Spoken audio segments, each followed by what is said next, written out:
Assalamualaikum Sobat Football United, ringan amatiran ala gua. Ada sebuah artikel yang ditulis oleh Andy Mitten, jurnalis favorit gua di The Athletic, yang akan gua bahas kali ini karena ada beberapa informasi dan juga opini dari Andy Mitten yang sangat menarik ya terkait dengan Manchester United. Judulnya adalah setelah Manchester United ini kurang bagus di bulan Desember, kurang lebih demikian ya, di mana posisi Erik ten Hag ketika 2024 ini dimulai, apa yang terjadi ya di Manchester United ini kurang lebih tidak bagus di akhir tahun kemarin, dan bagaimana situasi Manchester United ketika 2024 ini dimulai sekaligus juga memasuki periode akhir dari musim kompetisi 2023-2024. Setengah yang terakhir ya. Sisi Erik ten Hag ini datang ke 2023 di dalam 4 kompetisi. Artinya ketika di tahun 2023 ya, bagaimana Manchester City ini dikalahkan di bulan Januari, lalu Barcelona dikalahkan di bulan Februari tahun lalu tentu saja, dan mendapatkan sebuah trofi pertama setelah 6 tahun berhasil diangkat ya. Karena Manchester United berhasil mengalahkan Newcastle United di Carabao Cup.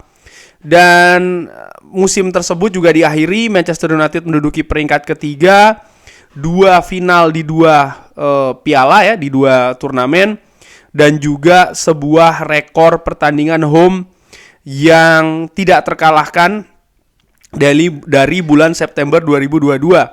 Manchester United kalah 9 kali di Premier League musim lalu, dan mereka bahkan telah menyamai rekor 2023 di 2024. Melihat ke belakang, bagaimana sebenarnya tanda-tanda dari situasi yang tidak bagus ini selama pre-season di Amerika Serikat.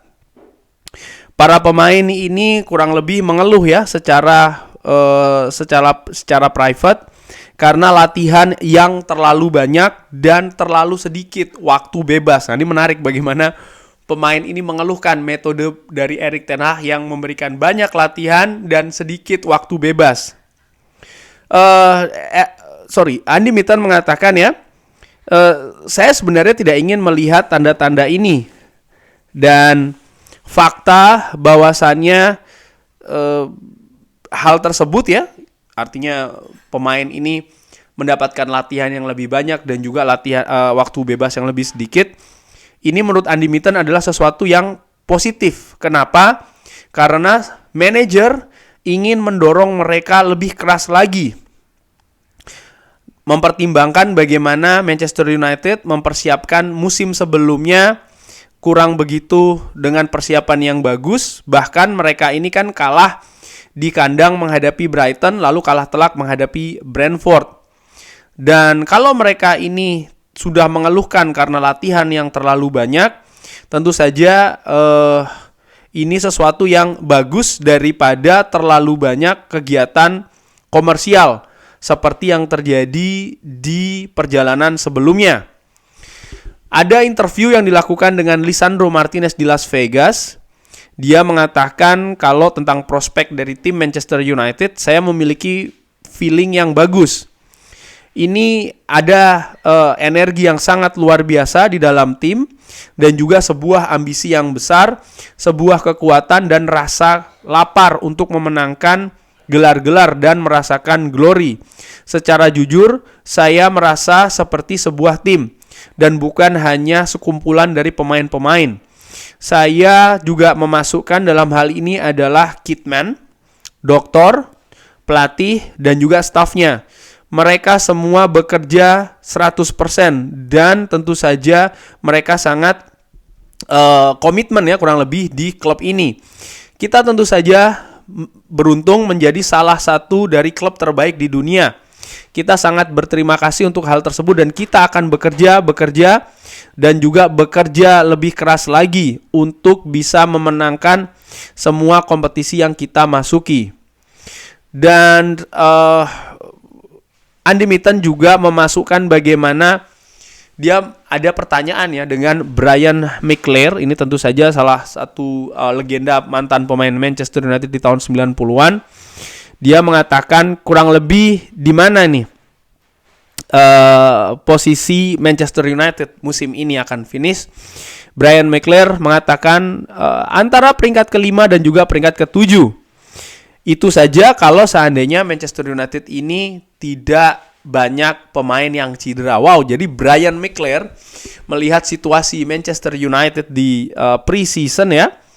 Dia sudah memprediksi kalau Manchester United akan finish di peringkat kelima atau antara peringkat kelima dan peringkat ketujuh. Itu saja kalau Manchester United tidak mengalami badai cedera. Oke. Ya ini by the way gue tidak baca atau tidak mengartikan seluruh artikelnya. Ada beberapa paragraf yang gue lewatin yang menurut gue ada paragraf lain yang lebih menarik ya. Tapi sebagian besar gue artikan di sini. Oke, gue lanjutkan. Dan hasil di atas lapangan biasanya hasil dari Manchester United ini tentu saja sangat mengecewakan sejauh ini. Cedera adalah alasan utamanya. Erik ten Hag bermain tanpa 11 pemain di Nottingham Forest di tanggal 30 Desember. Tapi kenapa ada banyak pemain cedera? Dan ini merupakan hal yang Ineos akan lihat. Tapi tentu saja kita tidak bisa menyalahkan segalanya kepada cedera-cedera. Manchester United ini sudah jelek dari awal musim ini. Mereka tentu saja mengalami kesulitan ketika menghadapi menghadapi Wolverhampton Wanderers di pertandingan pembuka, walaupun mereka menang 1-0. Dan ketika itu Erik ten Hag memainkan sisi terkuatnya dengan Andre Onana, Wan-Bissaka, Lisandro Martinez, Rafael Varane, Luke Shaw, Casemiro, Bruno Fernandes, Mason Mount, Anthony Garnacho dan juga Marcus Rashford. Manchester United tampil lebih baik tapi mereka kalah di Tottenham 2-0. Dan mereka tentu saja ini seperti kayak bimbang gitu ya. Situasinya tidak stabil dari awal musim. Dan menderita 5 kekalahan di 10 pertandingan awal musim ini. Setelahnya hanya ada perubahan yang sedikit yang terjadi. Bahkan cedera-cedera yang terjadi ini jadi tambah buruk. Dan tim ini sangat berjuang untuk mencetak gol dan bermain bagus. Luton Town mencetak lebih banyak gol dari Manchester United walaupun memiliki 1 pertandingan lebih sedikit. Mereka juga sudah tersisih di Champions League, hanya memenangkan 1 dari 6 pertandingan dan ini merupakan kegagalan yang epik. Dan peluang untuk melakukan sesuatu di Eropa, ya tentu saja hanya bisa 1 kemenangan dari 6 pertandingan. Walaupun sebenarnya finish di peringkat ketiga di grup, mereka bisa kualifikasi ke Europa League, tapi ya mereka tidak mampu melakukannya dan sangat jauh dari situasi bisa memenangkan Champions League. Manchester United finish di peringkat terakhir di grup tersebut. Erik ten Hag tentu saja juga memiliki pertikaian sendiri ya. Dan ini juga situasi yang dia harus hadapi dengan Jadon Sancho contohnya. Banyak fans tentu saja yang akan memberikan komplain kalau Manchester United ini melakukan sesuatu dengan benar. Mereka biasanya akan lebih memilih sang manajer ya dan juga klub daripada sang pemain, daripada pemain-pemain. Ini yang biasanya terjadi. Erik ten Hag adalah seorang manajer dan manajer biasanya dipecat. Khususnya di klub-klub besar ketika hasilnya tidak memuaskan. Walaupun demikian ya, dia ini masih memiliki sisi keuntungan dari keadaan yang dia harus hadapi dengan segala macam cedera. Lalu ada penolakan untuk mengganti manajer. Dan ya bisa saja dia tetap akan dipecat. Ini merupakan salah satu refleksi yang sangat jelek dari siapapun yang menunjuk Erik ten Hag pada saat tersebut. Dia sebenarnya telah membangun sebuah kredit dengan musim pertama yang luar biasa. dia memiliki poin bagus ketika dia mengatakan ya, liga ini sangat keras dengan bagaimana kompetisi persaingan dari tim-tim lain, terutama rival-rival yang memiliki modal lebih banyak. Apakah dia akan mendapatkan sesuatu dari sejarah? Dia menyinggung ya, Andy Mitten ini menyinggung tentang bagaimana situasi dari Sir Alex Ferguson mendapatkan peringkat 11 di tahun 89 dan peringkat ke-13 di tahun 90. 3 dan 4 tahun di Manchester United, banyak supporter memperkirakan akan demikian. Walaupun hal tersebut pernah terjadi, Sir Matt Busby itu ternyata pernah dipecat ketika finish di peringkat ke-15 di tahun 62 dan finish ke-19 di tahun 1963 dan bahkan finish di peringkat 11 di tahun 1969 ketika Manchester United menang European Champions atau Piala Champions pada saat itu. Andy Mitten mengatakan, pengertian saya dari banyak sumber yang tentu saja minta dirahasiakan ya, banyak pemain ini kehilangan percaya diri. Mereka memiliki masalah dengan bagaimana klub ini dijalankan. Dan beberapa bahkan berpikir kalau strategic review yang terjadi ini sesuatu hal yang ya dikomplain itu tadi oleh para pemain. Ada beberapa komentar yang mengatakan kalau Erik ten Hag ini telah kehilangan dressing room ini tidak akurat. Ini yang dikatakan oleh Andy Mitten ya, jadi tidak akurat kabar tersebut. Dari semua 25 pemain tidak berpikir secara sama. Ada beberapa yang mendukung manajer, ada beberapa yang tidak mendukung manajer. Dan tentu saja manajer ini bisa saja mendapatkan keraguan dari beberapa pemainnya.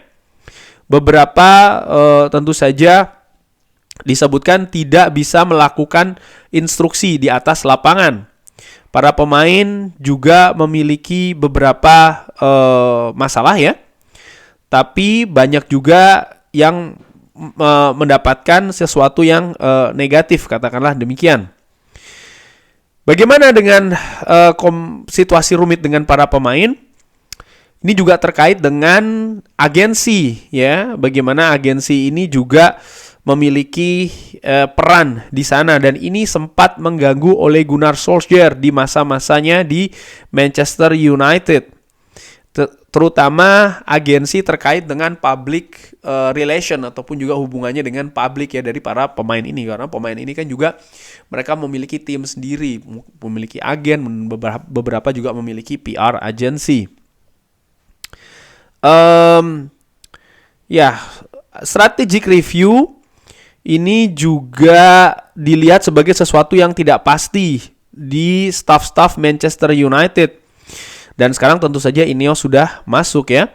Dan pada saat sebelum Ineos masuk, ini menimbulkan sebuah semacam kayak gangguan ya, atau perasaan tidak bisa konsentrasi dengan bagus, tidak bisa bekerja dengan bagus dari beberapa staff dan juga beberapa pemain di bawah Erik ten Hag dan juga John Murtough.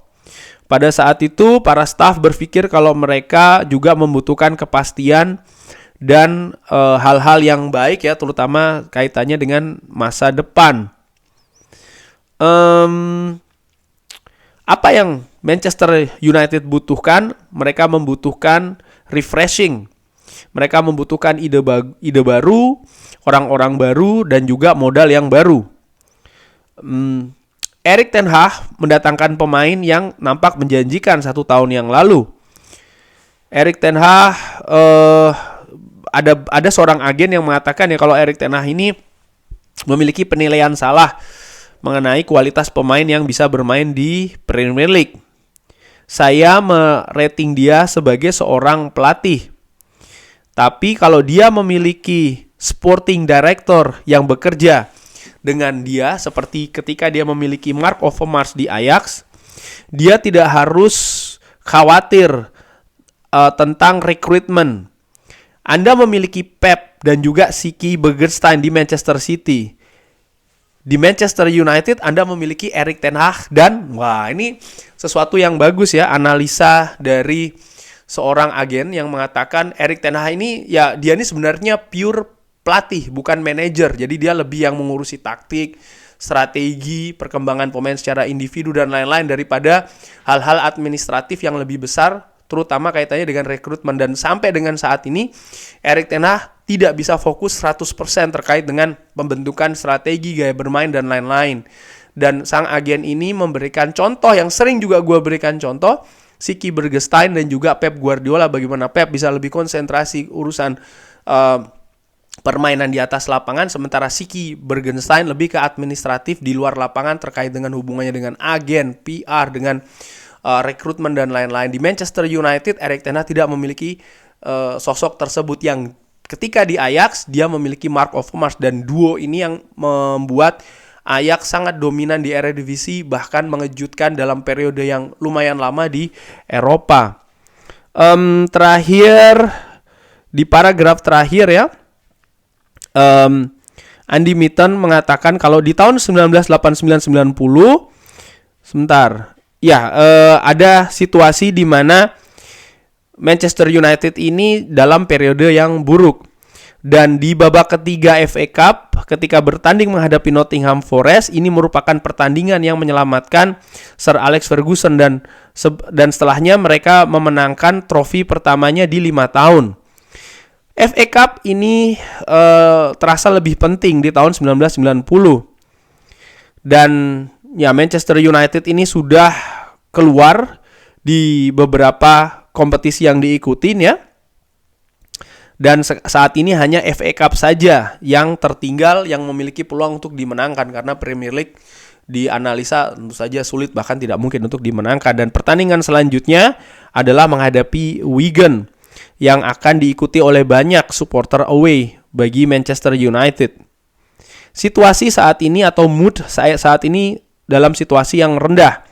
Dan kalau tim dari Erik ten Hag tidak mulai memenangkan pertandingan ya, dan dia tidak mendapatkan kembali pemain-pemainnya, mood saat ini sedang rendah. Dan kalau Erik ten Hag tidak memulai untuk mendapatkan kemenangan saat pemain-pemainnya kembali, atau pemain-pemain yang cedera ya, saya khawatir tentang pekerjaannya, seperti situasi Sir Alex Ferguson di tahun 89-90-an. Ini menarik bagaimana Andy Mitten merefer situasi Sir Alex Ferguson di tahun 1989-1990, di mana ada pertandingan FA Cup menghadapi Nottingham Forest, dan itu merupakan titik balik dari perjalanan Sir Alex Ferguson bersama dengan Manchester United ya, di mana sebelumnya ya naik turun sama dengan Erik ten Hag.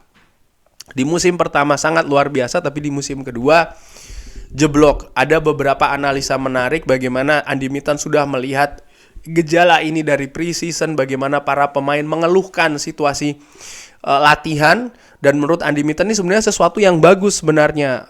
Erik ten Hag mendorong pemainnya supaya lebih bekerja keras, tapi ternyata banyak pemain yang tidak enjoy dengan hal tersebut, bahkan berkeluh kesah, katakanlah demikian. Dan ini juga sekaligus memberikan gambaran bagaimana pemain-pemain yang musim lalu berada di Manchester United menjadi bagian dari kesuksesan Erik ten Hag di musim pertama, ini juga tidak bisa digaransi bahwasanya di musim kedua mereka tetap menikmati situasi di Manchester United. Karena Erik ten Hag ternyata meminta mereka lebih tinggi lagi, dan ketika Erik ten Hag meminta hal tersebut, banyak pemain atau kelompok pemain ini tidak nyaman dengan keadaan tersebut, dan ini sudah terlihat dari pre-season. Inilah kenapa Erik ten Hag juga sering mengatakan kalau pembentukan karakter, pembentukan kultur yang tepat di Manchester United ini merupakan salah satu hal yang harus dia lakukan di klub ini. Dan ternyata betul, banyak pemain yang bagian dari skuad musim lalu katakanlah tidak nyaman kondisinya, dan ini juga diperparah situasi banyaknya pemain yang cedera juga kan di Manchester United, sehingga dari kultur, dari situasi psikis, karakter mental belum terbentuk, fisik banyak terganggu, ya musim ini kacau. Itu salah satu sebab utamanya. Ada hal tadi yang disinggung juga terkait dengan kondisi dressing room. Kalau tidak benar semua pemain ini melawan Erik ten Hag, ada beberapa pemain juga berada di belakang Erik ten Hag, tapi ada juga beberapa pemain yang seperti gue katakan ya, mereka tidak nyaman lah, katakanlah demikian, dengan metode kerja Erik ten Hag di musim kedua. Dan menurut gue ini wajar. Kenapa? Ini baru memasuki musim kedua loh. Pemain musim lalu ada hal tentu saja yang masih dikompromikan oleh Erik ten Hag. Disebutkan bagaimana pre-season 2 musim lalu ini kan Erik ten Hag belum bisa terlalu ngegas, katakanlah demikian. Dan ketika mulai musim kedua ini agak sedikit lebih digas, para pemain mulai begini dan begitu. Dan ya ini bagian dari proses tentu saja. Dan kalau gue lihat Erik ten Hag ini kan kontraknya 3 tahun ya. Tentu saja dia menginginkan di tahun ketiganya nanti Manchester United sudah sampai pada level tertentu. Tentu saja dia juga ingin supaya diperpanjang kontraknya di Manchester United. Dan ternyata memang hal yang ingin dirubah tersebut, artinya ditingkatkan, mengalami berbagai hambatan di musim kedua Erik ten Hag. Cuman kita lihat ya bagaimana Andy Mitten juga mengatakan Erik ten Hag ketika mendapatkan para pemainnya kembali di tahun ini diharapkan juga segera memulai dengan kemenangan. Kalau tidak, ya situasi pekerjaannya bisa sangat terancam. Dan gue juga sepakat dengan hal tersebut. Tentu saja manajer di klub sebesar Manchester United harus menjalankan proses, di sisi lain dia juga harus memberikan hasil. Jadi keseimbangan dua hal ini yang harus diberikan, dan sering sekali inilah yang memberikan tantangan besar. Menarik juga disinggung bagaimana Erik ten Hag butuh sosok lain ya di pekerjaannya. Tadi disebutkan soal Siki Bergenstein, Michael Edwards dengan Jurgen Klopp di Liverpool tentu saja, lalu juga Edu dengan Mikel Arteta di Arsenal, dan banyak lagi tokoh-tokoh yang atau posisi-posisi yang bisa mendukung manajer atau bahkan pelatih di klub-klub lain di Eropa yang Manchester United saat ini belum punya, katakanlah orang yang punya kaliber luar biasa ya di posisi tersebut. John Murtough gue anggap belum ya kalibernya. Manchester United butuh nih orang lain di posisi yang bisa mensupport Erik ten Hag, terutama mengenai urusan di luar lapangan, di luar dressing room. Kurang lebih demikian. Bagaimana menurut Sobat Football United? Bisa drop di kolom komen. Jangan lupa like, subscribe. Wassalamualaikum warahmatullahi wabarakatuh. Thank you.